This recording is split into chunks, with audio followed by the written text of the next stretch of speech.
Hello fellow engineers and welcome back to Poly Bridge 3. Today we're going to be building real bridges once again because you seem to love the last video and I got so many suggestions I had to come up with an ingenious way to sort them fairly. Everyone say hello to the Wheel of Bridge Tune. Get it? It's like fortune but bridge tune because it's about bridges. Right, never mind. Let's click it and we'll see where it ends up. But you're not going to see. You're going to have to guess where it lands. Right, so this first bridge is a 395 meter span bridge. Now in this game, I think you can only go up to 250 meters, but I don't even think you can build a bridge that long without it falling. Maybe that's a video for another time. But yeah, this bridge is from the 1800s and it's a Portuguese bridge. Now, for this bridge, it's actually a double-decker bridge, which means we're going to need 2 bridge decks, so people will be crossing high up and low down. So I've gone for terrain sort of like that. I'm just putting some anchor points in. But yeah, basically, this is connecting like 2 sort of cities with a river in between, and the cities are sort of quite mountainous. Hence, we're going to have people like down here, as well as people up here. Wow, I'm putting these vehicles in. I've just realized how big I've actually done this. Anyway, we'll start building. I'm sure it'll be fine. So first off, as I said at the start, we need 2 lengths of road. So the first one connects there to there. And then the second one connects from there to along there. And then I do actually need to lower the sea level a little bit. It's not actually that high. I was going to say just to make sure some boats can fit underneath, but all the boats in this game are really, really tall. What happened to the little boats from the last game? I'll tell you what, we'll shove some low-flying planes under there. I'm sure that'll be fine. If anyone asks, they're boats, okay? Anyway, a couple of things I need to do here. I just need to use some cable to sort of mark where I'm going to build things from and to, etc. And so essentially, I just need to support the top with a truss. So if I just use wood for now, I basically just want to do like that sort of thing. If you've watched any of my videos, you should know what a truss is by now. It's basically just a load of triangles. And everyone knows triangles are the second strongest shape. So with those in, we then need sort of support piers. We've got to basically do like this sort of thing. So I think I'll do them in steel so they're longer. So that goes down to there. I'll copy this to the other side. Add some anchors for that pier because there are pillars there like that and like that. Okay, next up, this bottom bit of road. It also has a very, very small truss. So again, we'll truss that up on top, trying to keep it flat, Matt. And then you might be wondering, well, Matt, how is this bridge going to get a strength? It does not look very strong. If you press play, yeah, it's catastrophic. Oh, silly car. And this is where the power of the arch comes in. So let's grab an arch. We go from this point here over to that point. And then we've got to curve it up so that the top sort of merges in. In fact, we can probably go, yeah, to those nodes. That looks good to me. Right, so I've then filled that in with wood like that. I will just mirror it to the other side so we can see what we're doing. Because we then need a second arch under here. Because basically we're going to make like a trussed arch. So like our truss is up the top, we're just going to be connecting triangles between these. So we want that sort of shape. So you can see it's wider at the bottom, thinner up the top. Generally, bridges do that because you don't need as much strength in the middle because obviously the outer edges, they're taking the weight of the middle.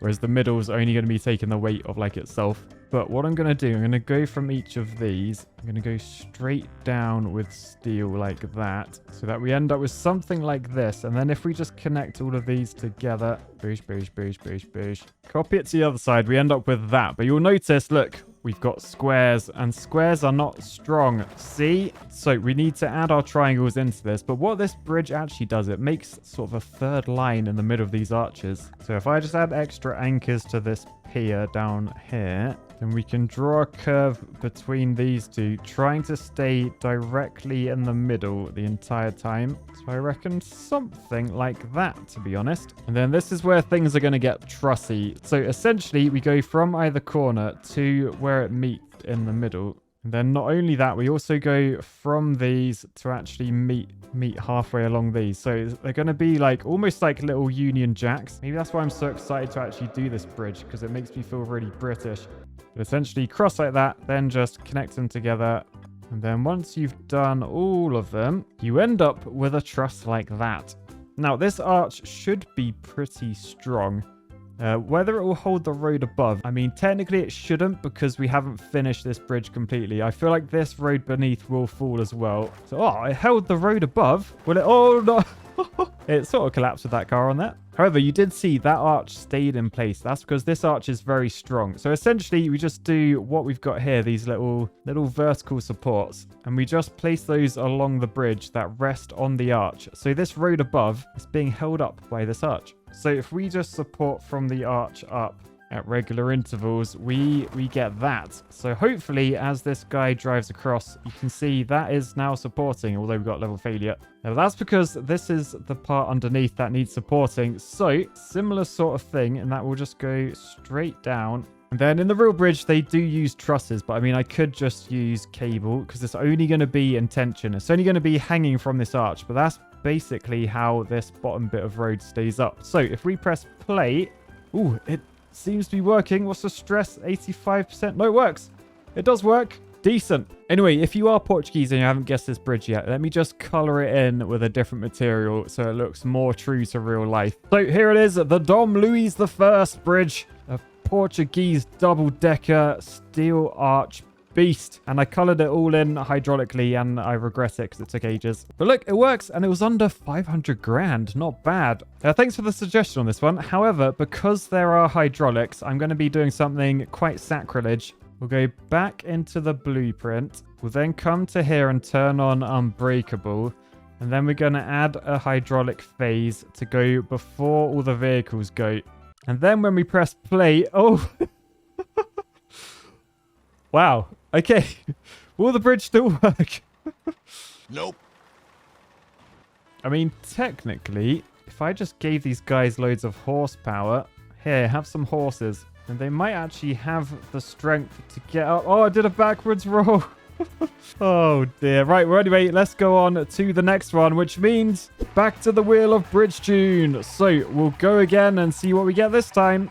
So we're on to the next bridge, and this one is made out of steel. It's from the same era, actually. I'm not going to say where it's from, because I feel like that might give it away. I will tell you the type of bridge, though, because they're not too common these days. It's a cantilevered bridge. Now, before we get to the cantilevered bit, I'm just going to do the start, which is essentially using foundations, which are locked at that height. So I guess that's going to be the height of our bridge. But basically at the start, we've got 4 foundations. So we'll plop those in. And then using red steel, these are literally just cross-braced in place, which means we have that a nice simple little truss. And then we get to the cantilevered bit. Now, these have foundations at the bottom, but I'm not entirely sure of the scale of this until I start getting some lines on the page. But yeah, the total length of this bridge in real life is 2,400 meters long. So obviously you cannot do that in Polybridge, so trying to do this to somewhat of a scale that's suitable. Okay, so let's start off with the 2 foundations. They sort of sit at water level there. Then we've got our 2 roads and we're supporting them with steel. And then we just build like a big structure around it. Next up, the reason why this is a cantilevered bridge is because basically you build out from the middle. So you sort of make a cantilever, meaning you build on one side and the other. It's balanced. So if I build the frame like that and then we just truss these together by basically just doing a cross beam like that, then another one there, we can see these 2 lines going from corner to corner. They intersect down there. So I've just got to move this to cross that. And then we've got our brace. So if I copy that to the other side, mirroring it, then when we press play, you'll see it's completely balanced. We can turn the stress on. You shouldn't be able to see anything, basically. But if we were to build out one side and not the other, then the bridge would it would be a lot weaker because there'd be more weight on this side. So the entire structure would try and lean. Hence, you build both sides evenly. So again, intersection point there. We can do the same on this one as well, which means we end up with that. And I imagine at this point, a lot of you are probably guessing what this is. I don't know. Maybe you're not. Maybe I'm just a bridge nerd. But connecting this to the main line, we just do that with that bit of road. All right, so then we end up with the huge cantilevered pier. And then from those, oh man, I need to make this level a lot bigger. It's going to be way longer. But basically, there's one of these with a little bit of road in between. And then we just want to connect another one and another one. So we end up with that. We now need to make sure that these bits don't break because, look, they're not supported by anything at the moment. So these are literally just trussed very simply like that. I mean, they're actually I should probably do this legit. They sort of have mini trusses. So let's do a little baby truss. Okay, so we just copy that across all 3 spans. And then at this end, we do the foundations with the under truss. Add a big old truck because whilst this is actually a road bridge in this game, it's a rail bridge in real life. And I feel like that's probably the closest we have to a train. So here it is, the 4th rail bridge in Scotland. One of my favorite bridges, actually. It's just so much steel. It's so long. I mean, it's everything you want from a bridge, isn't it? And if we watch this with the stress on, we can sort of see, like, as it goes to either side, this side's going red and that side will go red because remember it's cantilevered. So as this is pulling over that way, these middle piers, they're sort of leaning left and now it's going to be leaning right. Really cool bridge. I'm very surprised it worked first time, like no issues at all. What does the stress actually go up to? Right, we'll keep an eye on that. It goes up to 69%. Nice. But yeah, thanks for recommending the 4th rail bridge. You gotta love a Scottish bridge from the 1800s. But let's get on to our next bridge. So another spin of the Wheel of Bridge tune. What we'll land on, you guys won't know. Okay, so for this one, we're heading to Denmark. And if the Danish bridges are anything like their bacon, I'm very excited about this one. So we're gonna make a very big I feel like actually, should we go all out? Should we go? I mean, I'm gonna try it. I'm gonna try and go as big as we can. 250 meters. Because in real life, this bridge is 6.79 kilometers long. That's 22,000 feet for you Americans. Now, I won't lie, I feel like chances of making this work legitimately slim to none. However, I'm gonna give it a go. So let's go from there with a curve all the way over to here. That's a bit high of a curve, so we'll bring it down. And the curve's sort of only in the middle. I don't know, if we do that sort of thing, and then I would do the boost thing, but it's... We're going to be all day. Look at it go. I could be boosting all of those. But that's a lot of boosting. That's a lot of boosting for anyone. That costs 75 grand, just the road deck. All right, next up. Oh, look, there's a modifier. Unlimited foundation height. Yes, that is what I need. Because basically, I think I want to group like... perhaps 3 bits of road, then grab another 3 bits of road, and basically do little sections like that. Because this bridge is sort of made up of like 2 different parts, well 3 different parts. Like the 2 edge pieces and then the middle section. So I'm doing the edge pieces now. And basically with these, I think I can just grab a foundation and just wang them on those. And that should support everything above it, I hope. So let's press play and see. Oh, yes. Yes. Okay. They are supported. That is good. So we'll do the same on the other side. And annoyingly in this game, you can't actually mirror foundation. So I can't just use the copy paste mirror thing because we've got foundations already stuck in. So I'm going to have to do this manually by hand, but it won't take too long. Right. So we got 10 piers on either side, which will support the road. But then we need the bit in the middle. And you might be wondering, well, Matt, why don't they just make bridges where like you just have these pillars all the way across? Well, generally it's because we got to fit big old boats underneath. And look, if we go grab a big old boat, you'll see pirate ship fits under the bit in the middle. But look, the ship's so wide, it can't get through the pillars. So that is the reason we're going for. Anyway, for this part of the bridge, the middle part, like the Golden Gate we did last time, this is a suspension bridge. And to give myself the best chance and to make it actually look a bit more realistic like the original, I'm going to be using a material in here called the pillars. But first, I think I just need to mark out like exactly how wide this is. So that is the middle of the bridge, definitely. So the span to there is 65.5 meters. Presumably it's the same on the other side. Yep, 65.5 meters to there. Okay, that's good. So now I just want that 65.5 meters to be in the middle. So I've marked on where I think I need these pillars. So I'm basically just going to do as tall of a pillar as I can. I can only get away with 12 meters. But thankfully I can just duplicate and then shove it up. So we'll duplicate those to the other side. Get rid of our crazy cables. Oh, and actually, I've just realized this is a suspension bridge, not a cable stay. I was sort of designing it as a cable stay. See, it's very easy to get confused. Remember, cable stays are the ones that sort of do that sort of thing. So they have lots of parallel wires. And basically the cables, they pull on either side just to keep this up straight. But no, we are doing a suspension bridge, meaning there'll be a cable coming all the way across like that. And then we'll be hanging from it the road underneath. So what I might want to do, just give myself a little bit more room, essentially. So let's move these back. Then what I'm going to do to give myself that best chance, I'm going to shove anchors up the top. And then I want to dangle my cable down the middle. And this goes pretty low.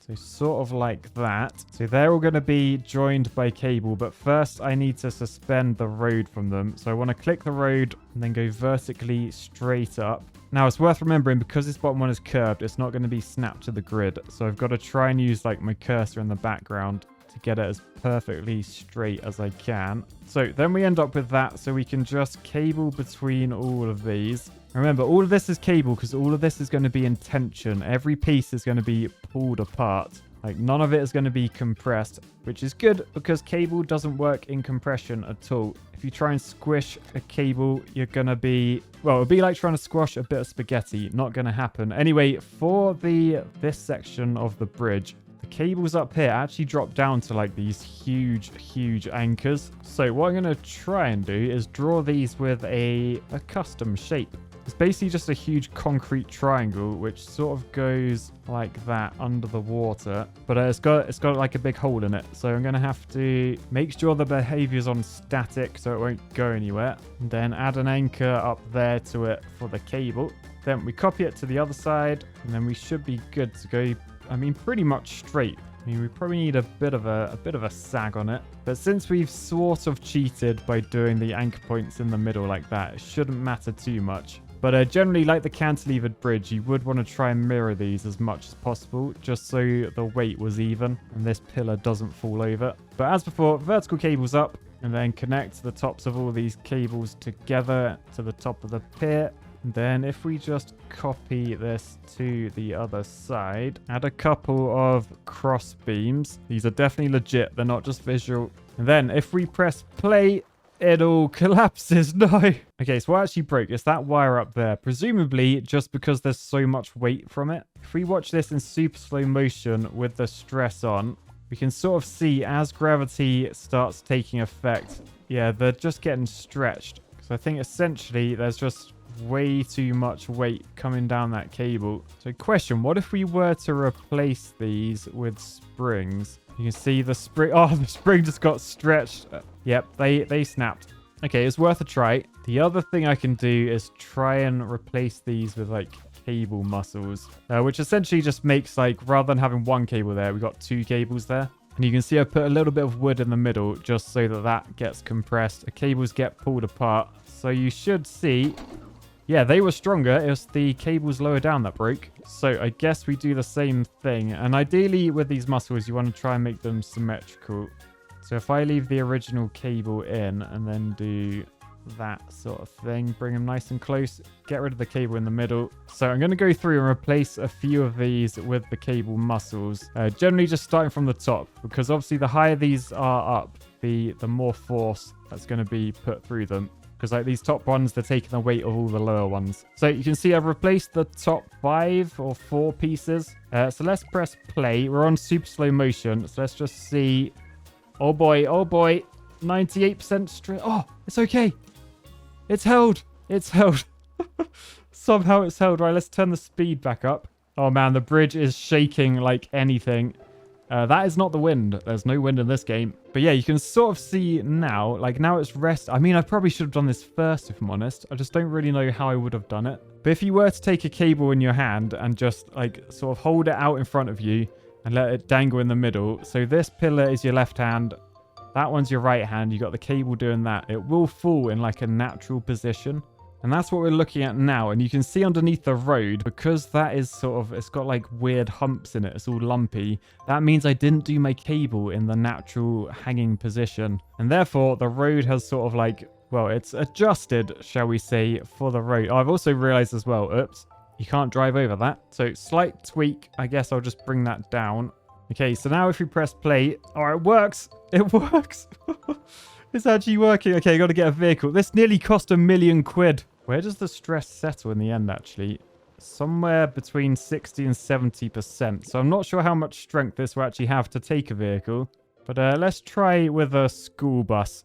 I mean, the younger generation, they're much more like nimble than us. So they should be able to take any pain that we throw at them. So it looks like these first bits are fine. I might turn the stress on for this so we can see how it works. That is going to snap.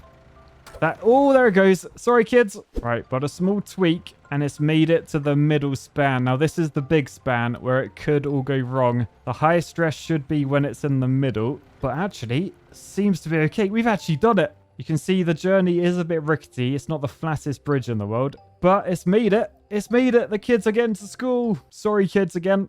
Yeah, in case you're wondering, this is the Green Belt Bridge in Denmark. I would try and read the Danish name, but it's something like Storbæltsundbroen Bridge. How did I do, Danish? Did I butcher that name? Sounds great. Hopefully I made up for it by making a very, very sexy bilf, in my opinion. It does actually look pretty similar to the original, mostly because of these piers. I absolutely nailed them. But more importantly, it worked, and all of these bridges work today. Now remember, if you want your bridge added to the Wheel of Bridge tune, then leave your suggestion in the comment. I'll be sure to try and add all the ones that I can. But for now, I guess I'll just say peace, love, and Storbæltsundbroen Bridge. Bye, guys!